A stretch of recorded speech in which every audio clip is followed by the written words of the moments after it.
Kaming mga mananagat, kaming mga sukyanon, nagabugsay lang gyapon sa dagat, karon ug sa dugay pang panahon. Usa ako ka mananagat,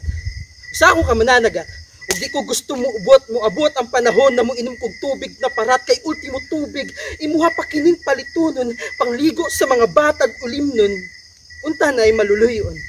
Kay ako, usa ka mananagat, nakapoy na sigig bugsay, ug di ko kaatog unahan, kay akong kamot perting pangalay unsaon man, mahal na ang krudo, sa gamayng isda ka nakamauko pa unsa makontento, pero di gihapon sapat ang tanan. Kay ako, usa ka mananagat ug amahan na ay ginabuhi na akong kinabuhi, bahalag di na may mabuhi ni ining kalibutana o ni ining sitwasyon na basta kami lamang madunggan. Bahalag, wa na'y maluluyon, naalang makaon, nakaya ra ang palitunon. Kaya akong anak sa dagat nagapangligo, mulagkit ilang lawas pag oras na mahanginan silag electric fan sa sulod sa classroom, wa na'y sabon-sabon tanan agwanta sa tagjis na perfume. Pero, nak, ipalit na lang nato nig bugas, sudan, tagaan man kog kusog, balag wa na'y krudo, kamo dapat amo asenso, di ko ni pamanang dagat ninyo, ug kini atong gamayng bangka didto mo sa layo, sa barko, napakita permente na papa.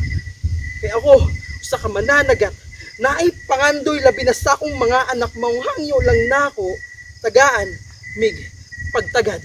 Ang tanong, hanggang kailan pakikinggan ng mga taong nagbingi-bingihan, kung meron man puro lang dada, walang aksyon, kumakailan lang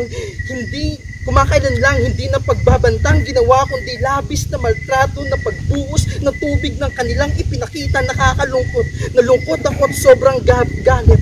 Kapwang mangingisda na nalagay sa piit, at kung walang pagbabago at kung bulag at bingi pa rin ang mga tao, ngayon pa lang siguro welcome 2068 sa bansang sinilangang probinsya ng mga incheck nila.